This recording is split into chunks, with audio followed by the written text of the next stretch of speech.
যেই বাবা মা সারাটা জীবন নিজে খেয়ে না খেয়ে সন্তানকে লালন পালন করে, শেষ বয়সে এই বাপ মাকে দেখার কেউ থাকে না।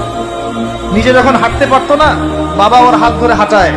বাবা যখন হাঁটতে পারে না, বাবার হাতে একটা লাঠি ধরায় দেয়, ও হাত ধরে হাঁটাতে পারে না। সন্তান হিসেবে আমরা এখন অপদার্থ, নোংরা প্রজন্ম, যে বুদ্ধি প্রতিবন্ধী টিকটক প্রজন্ম। না জানে বাপের সম্মান, না জানে মায়ের সম্মান, না জানে বাপ কি জিনিস, না জানে মা কি জিনিস। যাদের বাবা মা নাই তারা জানে বাবা মা কি জিনিস।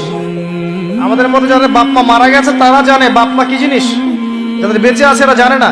নবী সাল্লাল্লাহু আলাইহি ওয়াসাল্লাম বলেছেন, ওই ব্যক্তির জন্য ধ্বংস যে ব্যক্তি পিতা মাতাকে পেয়েছে, তাদের খেদমত করে জান্নাত লাভ করতে পারে নাই। এই ব্যক্তির জন্য চরম ধ্বংস। পিতা মাতাকে কষ্ট দিয়েন না। মায়ের প্রসব বেদনার একটা সেকেন্ডের ঋণ আপনি শোধ করতে পারবেন না। লুকমান আলাইহিস সালাম তার সন্তানকে বলছেন, ইয়া বুনাই লা তুশরিক বিল্লাহ ইন্নাশ শিরকা লাযুলমুন আযীম ওয়া ওয়াসাইনা লিনসানা বিওয়ালিদাইহি হুসনা। তোমার পিতামাতার সাথে ভালো আচরণ করো। হামালাতহু উম্মুহু ওয়াহনান আলা ওয়াহন।